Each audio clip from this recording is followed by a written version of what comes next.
You're listening to KZOM, only on public radio. Hello, everyone. Welcome once again to People's Guide to the Cthulhu Mythos. Join us as we talk about all kinds of creepy stuff, spooky dooky things, and stuff that's just, ooh. Buy my book. It is called The Architects of Cosmic Doom, and you can find it in the show notes. It is a collection of horror stories that predate cosmic horror as we know it, with Lovecraft and Clark Ashton Smith and everyone else. I don't know, I can't remember right now. Anyway, Robert E. Howard. Thanks, Dave. But yeah, Ambrose Bierce is actually in the book. But yeah, no, this is cosmic horror, before pulps, before all that. And it covers a period of time from the mid 1800s to the early 20th century.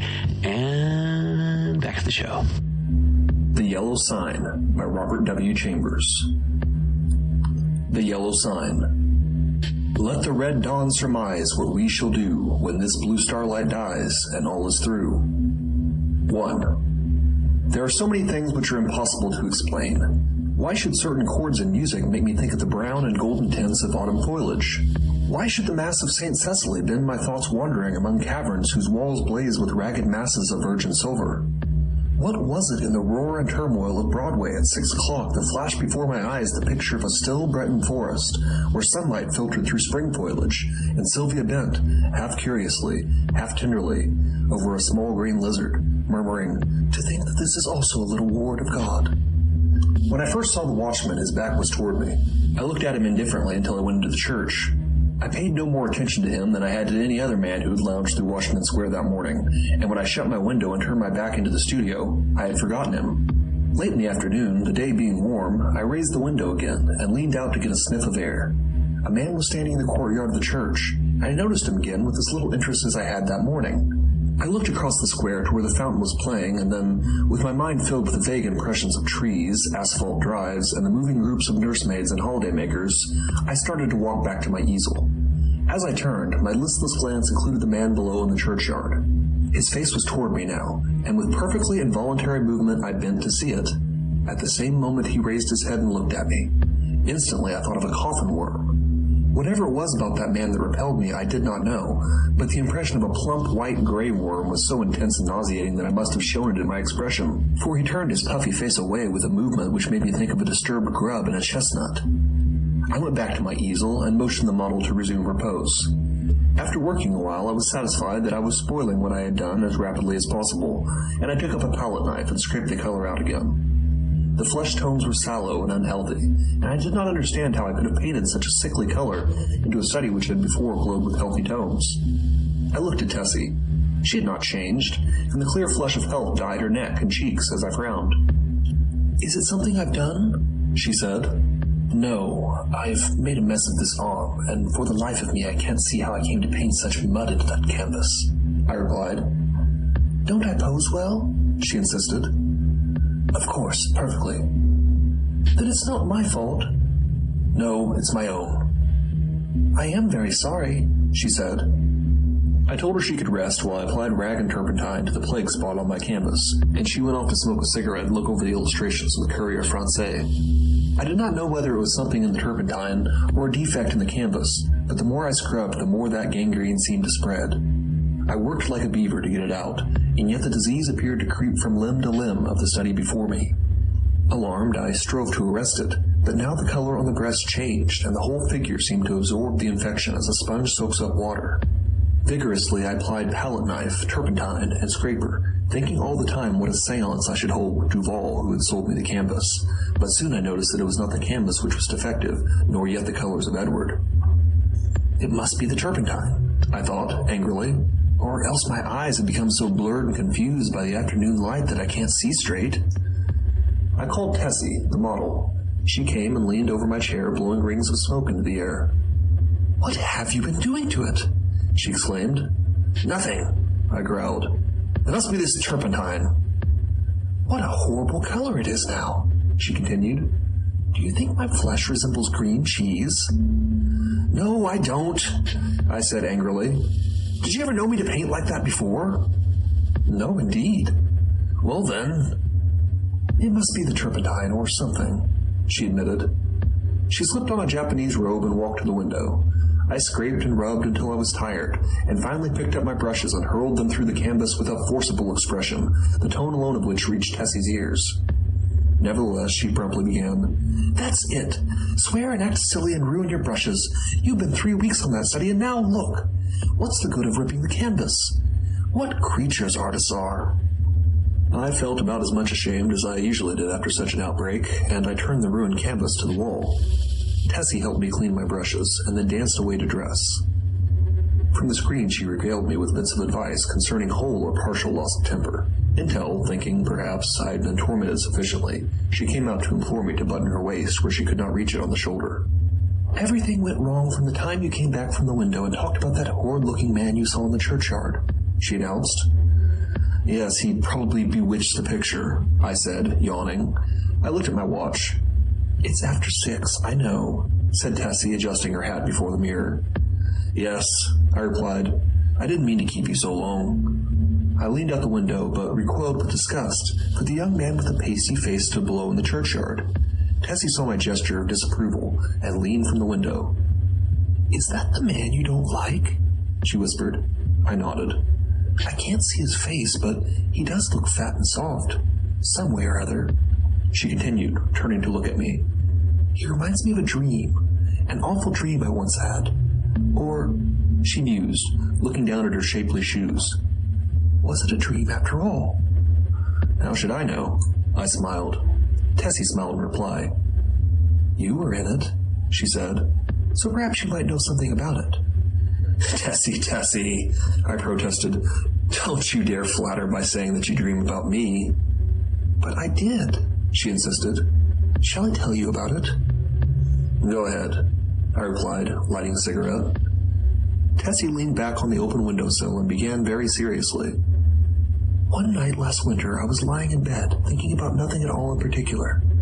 I had been posing for you, and I was tired out, yet it seemed impossible for me to sleep. I heard the bells in the city ring 10, 11, and midnight. I must have fallen asleep about midnight, because I don't remember hearing the bells after that. It seemed to me that I had scarcely closed my eyes when I dreamed that something impelled me to go to the window. I rose, and raising the sash, leaned out.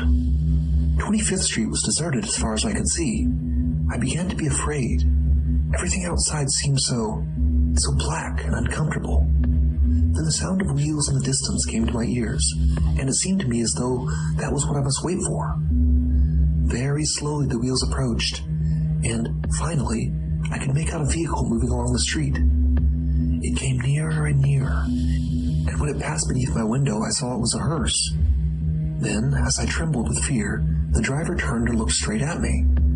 When I awoke, I was standing by the open window, shivering with cold, but the black-plumed hearse and the driver were gone. I dreamed this dream again in March last, and again woke beside the open window. Last night the dream came again. You remember how it was raining. When I awoke, standing at the open window, my nightdress was soaked. But where did I come into the dream? I asked. You were in the coffin, but you were not dead. In the coffin? Yes. How did you know? Could you see me? No, I only knew you were there. Had you been eating Welsh rarebits or lobster salad? I began, laughing, but the girl interrupted me with a frightened cry. Hello, what's up? I said as she shrank into the embrasure by the window. The man below in the churchyard. He drove the hearse. Nonsense, I said, but Tessie's eyes were gone wide with terror. I went to the window and looked out. The man was gone. Come, Tessie, I urged. Don't be foolish. You've posed too long. You're nervous. You think I can forget that face? She murmured. 3 times I saw the hearse pass below my window, and every time the driver turned and looked up at me. Oh, his face was so white and soft. He looked dead. It looked as if it had been dead a long time. I induced the girl to sit down and swallow a glass of marsala. And then I sat down beside her and tried to give her some advice. Look here, Tessie, I said. You go to the country for a week or two, and you'll have no more dreams about hearses. You pose all day, and when night comes, your nerves are upset. You can't keep this up. Then again, instead of going to bed when your day's work is done, you run off to picnics at Soldiers Park, or you go to the El Dorado or Coney Island. And when you come down here next morning, you're fagged out. There was no real hearse. That was a soft-shell crab dream. She smiled faintly. What about the man in the churchyard? Oh, he's only an ordinary, unhealthy, everyday creature. As true as my name is Tessie Reardon, I swear to you, Mr. Scott, that the face of the man below the churchyard is the face of the man who drove the hearse. What of it? I said. It's an honest trade. Then you think I did see the hearse? Oh, I said diplomatically. If you really did, it might not be unlikely that the man below drove it. There's nothing in that. Tessie rose, unrolled her scented handkerchief, and taking a bit of gum from the knot in the hem, placed it in her mouth. Then, drawing on her glove, she offered me her hand, with a frank, "Good night, Mr. Scott," and walked out. 2. The next morning, Thomas, the bellboy, brought me the Herald and a bit of news. The church next door had been sold. I thanked heaven for it. Not that being a Catholic I had had any repugnance for the congregation next door, but because my nerves were shattered by a blatant exhorter, whose every word echoed through the aisle of the church as if it had been my own rooms, and who insisted on his R's with a nasal persistence which revolted my every instinct. Then, too, there was a fiend in human shape, an organist, who reeled off some of the grand old hymns with an interpretation of his own, and I longed for the blood of a creature who could play the doxology with an amendment of minor chords which one hears only in a quartet of very young undergraduates. I believe the minister was a good man, but when he bellowed, "And the Lord said unto Moses, the Lord is a man of war, the Lord is his name. My wrath shall wax hot, and I will kill you with a sword," I wondered how many centuries of purgatory it would take to atone for such a sin. "Who bought the property?" I asked Thomas. "Nobody that I know, sir. They do say the gent what owns this here Hamilton Flats was looking at it. He might be building more studios." I walked to the window. The young man with the unhealthy face stood by the churchyard gate, and at the mere sight of him the same overwhelming repugnance took possession of me. "By the way, Thomas," I said, "who is that fellow down there?" Thomas sniffed. "That there worm, sir. He's night watchman of the church, sir. He makes me tired sitting out all night on them steps and looking at you insulting like. I'd have punched his head, sir, beg pardon, sir." "Go on, Thomas." "One night, a-comin' home with Ari, the other English boy, I sees him sitting there on them steps. We had Molly and Jin with us, sir, the 2 girls at the tray service, and he looked so insulting at us that I up and says, 'What you looking at, you fat slug?' Beg pardon, sir, but that's how I says it, sir. Then he don't say nothing, and I says, 'Come out and I'll punch that puddin' head.' Then I opens the gate and I goes in, but he don't say nothing, only looks insulting like. Then I hits him one, but ugh, his head was that cold and mushy it'd sicken you to touch him." "What did he do then?" I asked curiously. "Him? Nothing." "And you, Thomas?" The young fellow flushed up with embarrassment and smiled uneasily. "Mr. Scott, sir, I ain't no coward, and I can't make it out at all why I run. I was in the 5th Lancers, sir, bugler at Tel Kabir, and was shot by the Wells." "You don't mean to say you ran away?" "Yes, sir, I run." "Why?" "That's just what I want to know, sir. I grabbed Molly and run, and the rest of us was frightened as I." "But what were they frightened at?" Thomas refused to answer for a while, but now my curiosity was roused about the repulsive young man below, and I pressed him. 3 years' sojourn in America had not only modified Thomas's Cockney dialect, but had given him the American's fear of ridicule. "You won't believe me, Mr. Scott, sir." "Yes, I will." "You will laugh at me, sir." "Nonsense." He hesitated. "Well, sir, it's God's truth that when I hit him, he grabbed me wrist, sir, and when I twisted his soft, mushy fist, one of his fingers come off in me hand." The utter loathing and horror of Thomas's face must have been reflected in my own, for he added, "It's awful, and now when I see him, I just go away. It makes me ill." When Thomas had gone, I went to the window. The man stood beside the church railing with both hands on the gate, but I hastily retreated to my easel again, sickened and horrified, for I saw that the middle finger of his right hand was missing. At 9 o'clock, Tessie appeared and vanished behind the screen with a merry, "Good morning, Mr. Scott." When she had reappeared and taken her pose upon the model stand, I started a new canvas, much to her delight. She remained silent as long as I was on the drawing, but as soon as the scrape of the charcoal ceased and I took up my fixative, she began to chatter. "Oh, I had such a lovely time last night. We went to Tony Pastor's." "Who are we?" I demanded. "Oh, Maggie, you know, Mr. White's model, and Pinky McCormick. We call her Pinky because she's got that beautiful red hair you artists like so much. And Lizzie Burke." I sent a shower of spray from the fixative over the canvas and said, "Well, go on." "We saw Kelly and Baby Barnes, the skirt dancer, and all the rest. I made a mash." "Then you have gone back on me, Tessie." She laughed and shook her head. "He's Lizzie Burke's brother, Ed. He's a perfect gentleman." I felt constrained to give her some parental advice concerning mashing, which she took with a bright smile. "Oh, I can take care of a strange mash," she said, examining her chewing gum. "But Ed is different. Lizzie is my best friend." Then she related how Ed had come back from the stalking mill in Lowell, Massachusetts, to find her and Lizzie grown up, and what an accomplished young man he was, and how he thought of nothing of squandering $50 for ice cream and oysters to celebrate his entry as clerk into the woolen department at Macy's. Before she finished, I began to paint, and she resumed the pose, smiling and chattering like a sparrow. By noon, I had the study fairly well rubbed in, and Tessie came to look at it. "That's better," she said. I thought so too, and ate my lunch with a satisfied feeling that all was going well. Tessie spread her lunch on a drawing table opposite me, and we drank our claret from the same bottle, and lighted our cigarettes from the same match. I was very much attached to Tessie. I had watched her shoot up into a slender but exquisitely formed woman from a frail, awkward child. She had posed for me during the last 3 years, and among all my models she was my favorite. It would have troubled me very much indeed had she become tough, or fly, as the phrase goes, but I never noticed any deterioration of her manner, and felt at heart that she was all right. She and I never discussed morals at all, and I had no intention of doing so, partly because I had none myself, and partly because I knew she would do what she liked in spite of me. Still, I did hope she would steer clear of complications, because I wished her well, and then I also had a selfish desire to retain the best model I had. I knew that mashing, as she termed it, had no significance with girls like Tessie, and that such things in America did not resemble in the least the same things in Paris.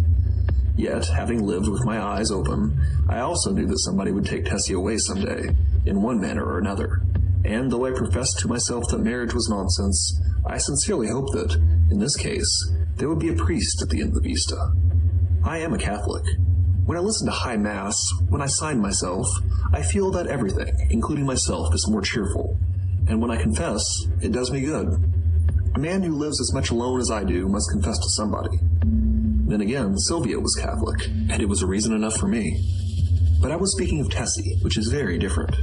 Tessie also was Catholic and much more devout than I, so, taking it all in, I had little fear for my pretty model until she should fall in love.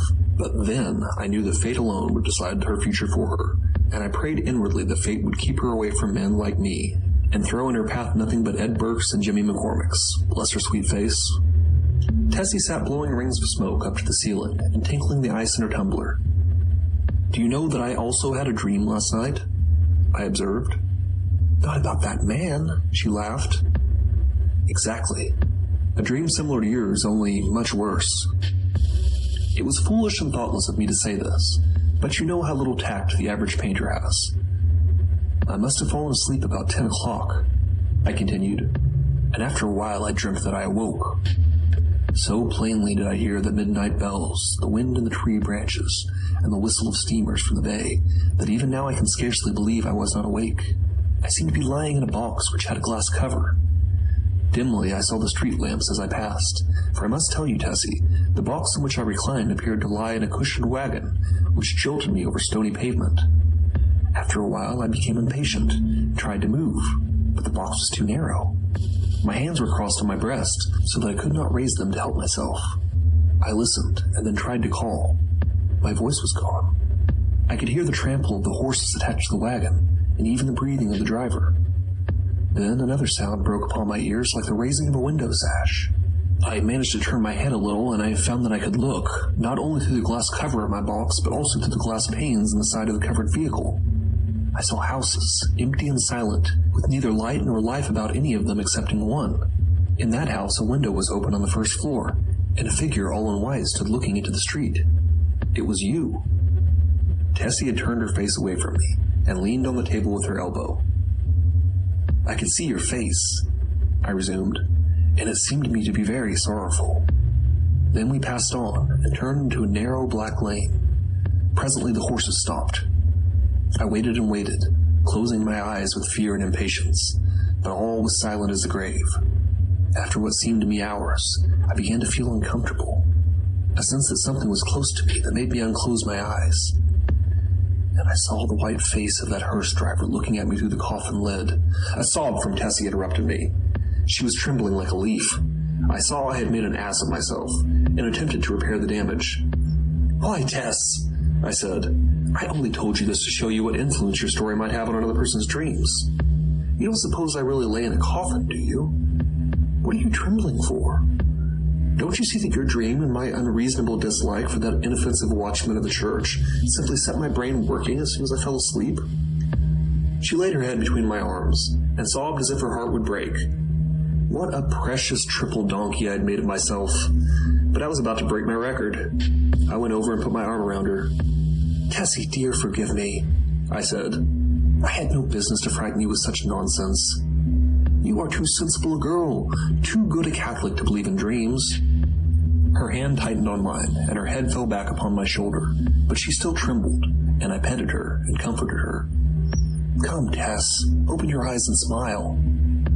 Her eyes opened with a slow, languid movement and met mine, but their expression was so queer that I hastened to reassure her again. "It's all humbug, Tessie. You surely are not afraid that any harm will come to you because of that." "No," she said, but her scarlet lips quivered. "Then what's the matter? Are you afraid?" "Yes. Not for myself."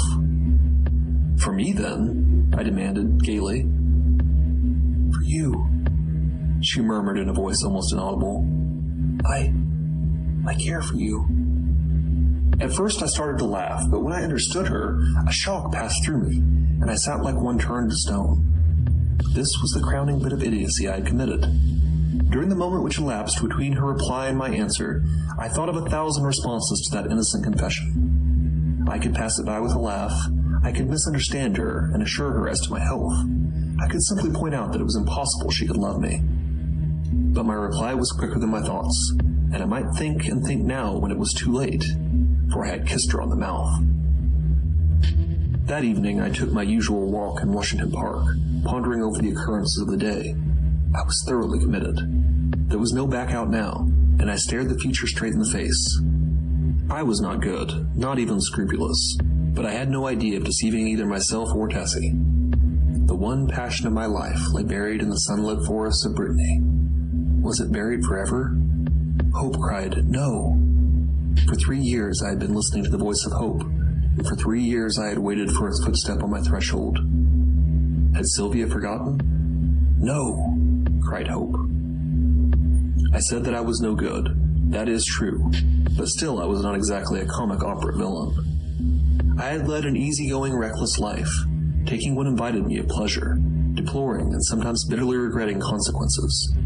In one thing alone, except my painting, was I serious, and that was something which lay hidden, if not lost, in the Breton forests.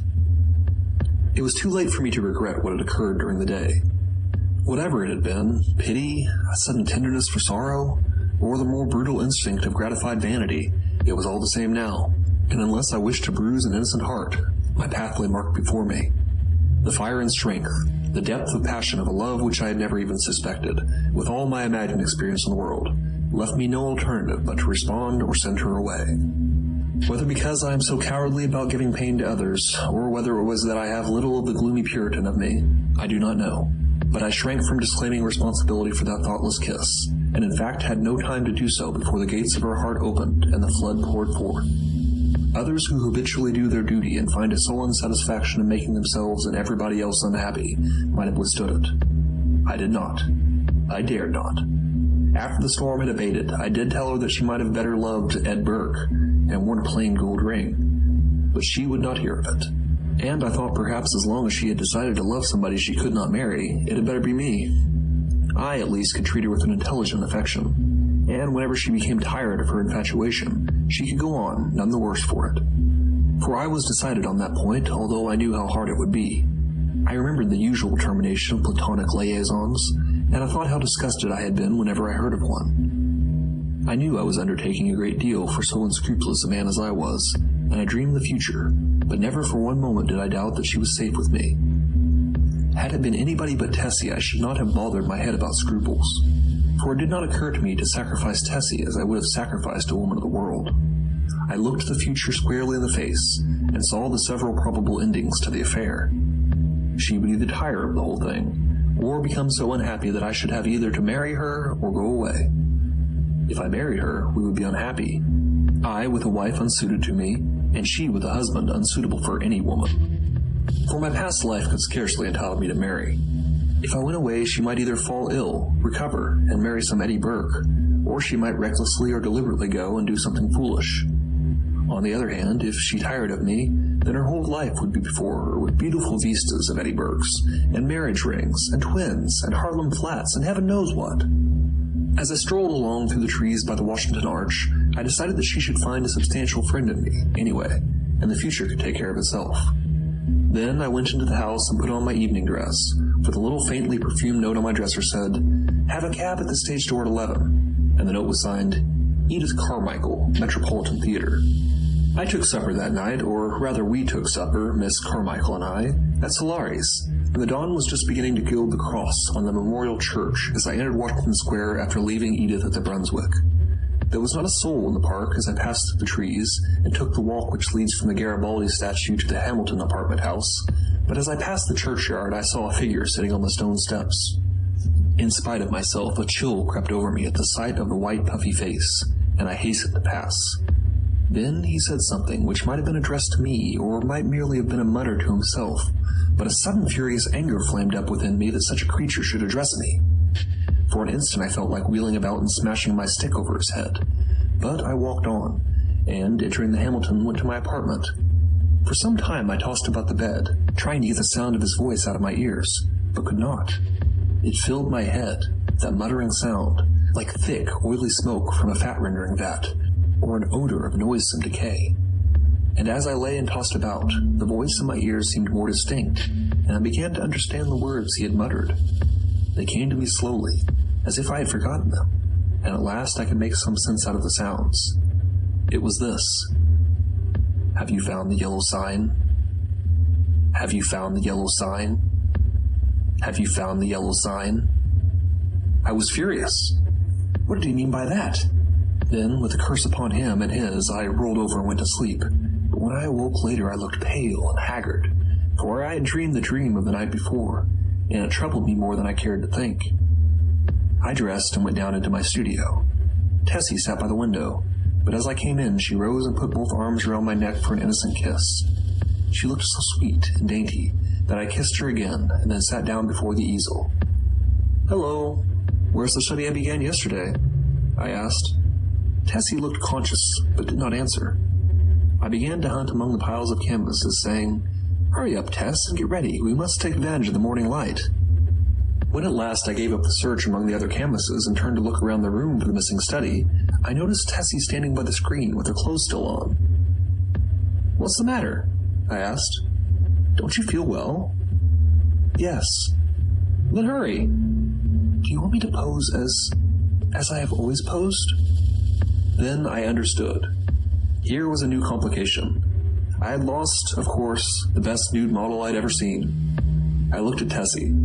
Her face was scarlet. Alas, alas. We had eaten the tree of knowledge, and eaten a native innocence for dreams of the past. I mean for her. I suppose she noticed the disappointment on my face, for she said, "I will pose if you wish.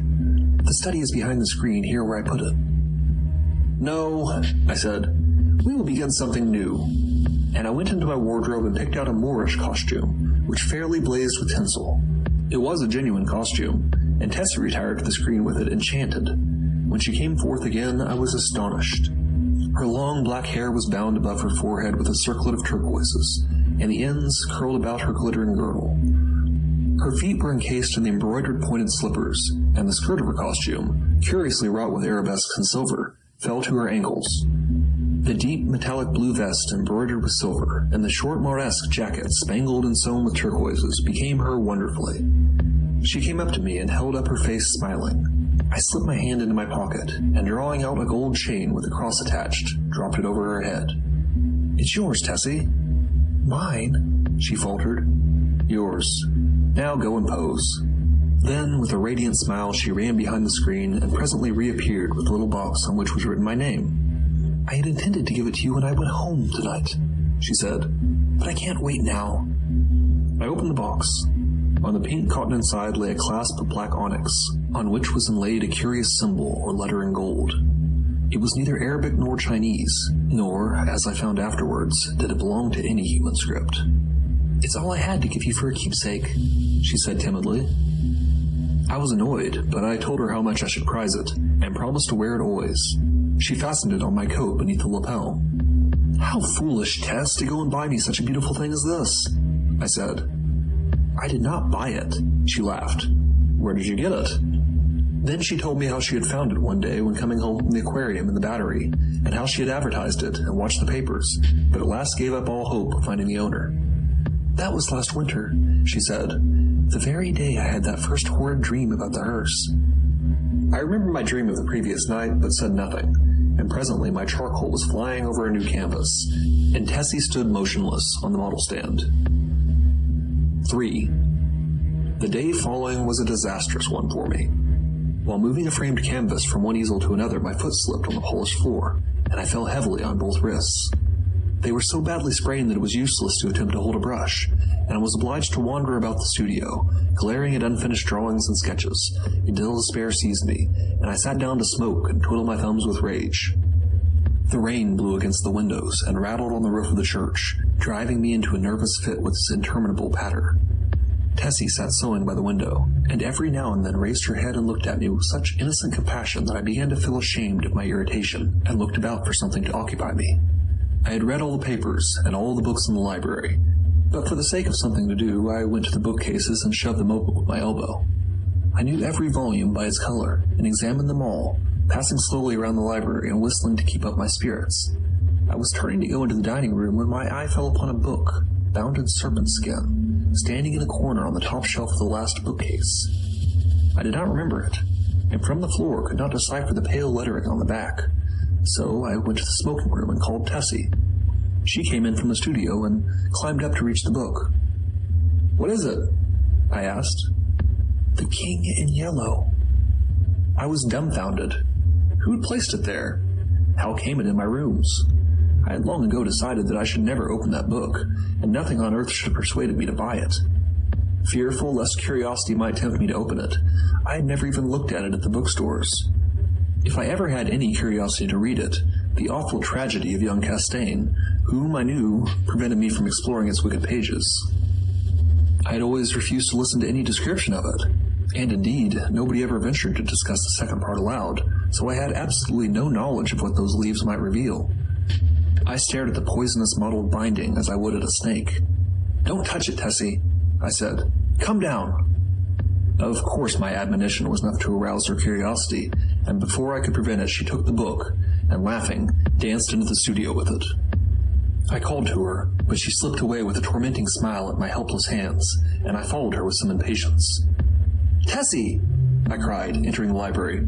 "Listen, I am serious. Put that book away. I do not wish you to open it." The library was empty. I went into both drawing rooms, then into the bedrooms, laundry, kitchen, and finally returned to the library and began a systematic search. She had hidden herself so well that it was half an hour later when I discovered her, crouching, white and silent by the latticed window in the storeroom above. At the first glance I saw that she had been punished for her foolishness.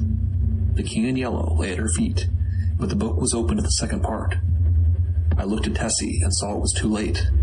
She had opened The King in Yellow. Then I took her by the hand and led her into the studio. She seemed dazed, and when I told her to lie down on the sofa, she obeyed me without a word. After a while, she closed her eyes, and her breathing became regular and deep, but I could not determine whether or not she slept. For a long while I sat silently beside her, but she neither stirred nor spoke. And at last I rose, and entering the unused storeroom, took the book in my least injured hand. It seemed heavy as lead, but I carried it into the studio again, and sitting down on the rug beside the sofa, opened it, and read it through from beginning to end. When, faint with the excess of my emotions, I dropped the volume and leaned wearily back against the sofa, Tessie opened her eyes and looked at me. We had been speaking for some time in a dull, monotonous strain before I realized that we were discussing the King in Yellow. Oh, the sin of writing such words. Words which are clear as crystal, limpid and musical as bubbling springs. Words which sparkle and glow like the poisoned diamonds of the Medicis. Oh, the wickedness, the hopeless damnation of a soul who could fascinate and paralyze human creatures with such words. Words understood by the ignorant and wise alike. Words which are more precious than jewels, more soothing than music, more awful than death. We talked on, unmindful of the gathering shadows, and she was begging me to throw away the clasp of black onyx quaintly inlaid with what we now knew to be the yellow sign.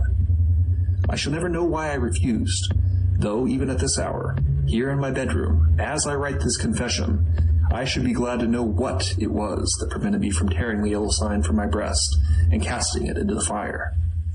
I am sure I wished to do so, and yet Tessie pleaded with me in vain.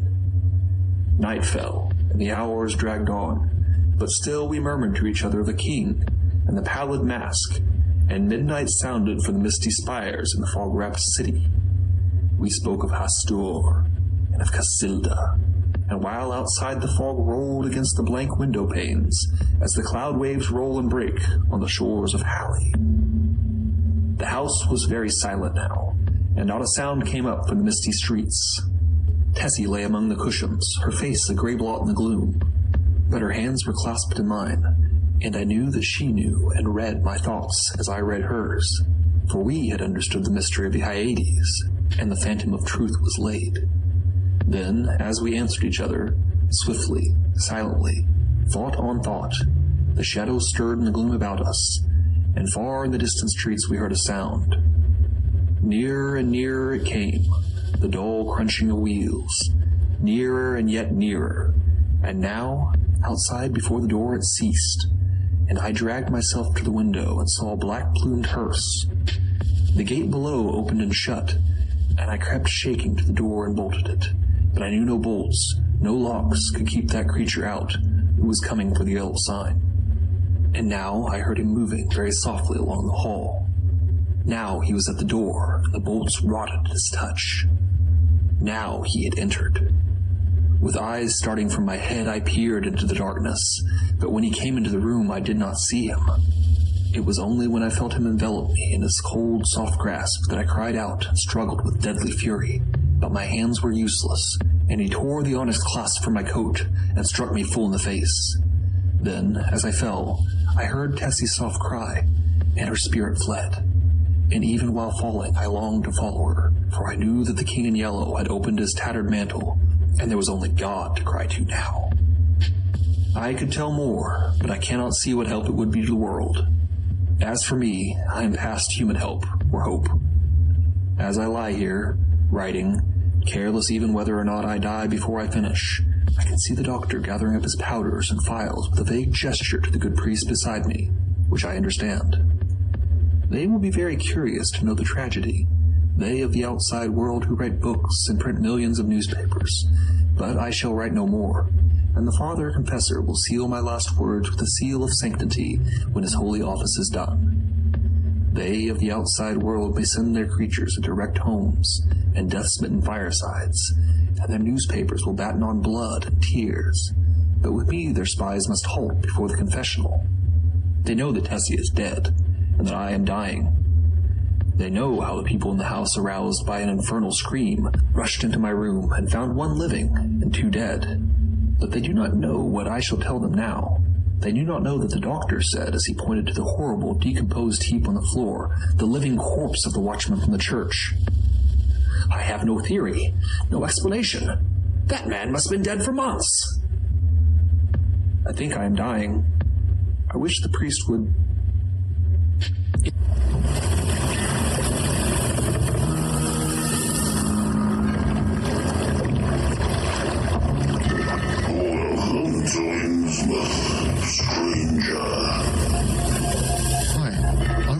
John from the Innsmouth Book Club.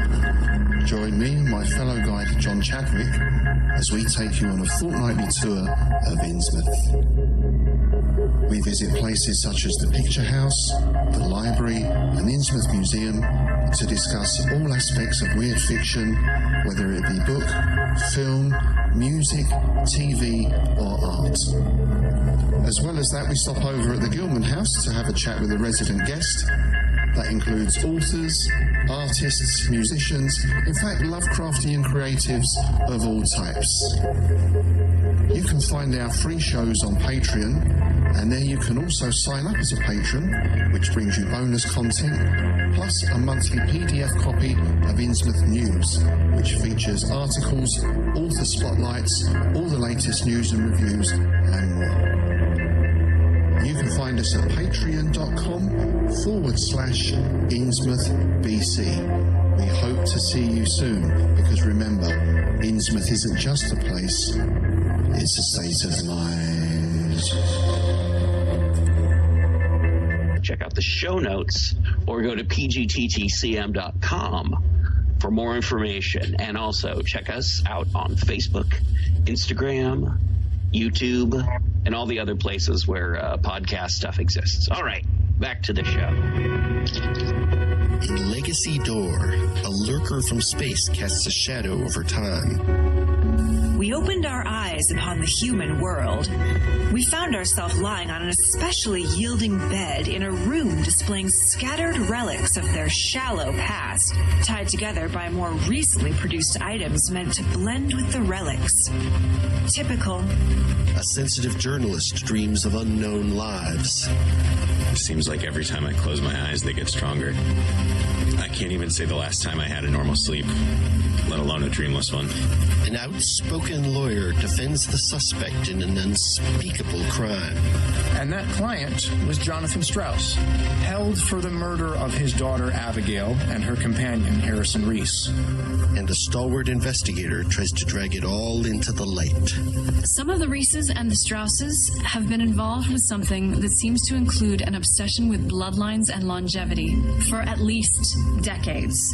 Legacy Door is a weekly cosmic horror mystery podcast. An ensemble of actors tell a story, also available in paperback, Kindle, and audiobook. Available now.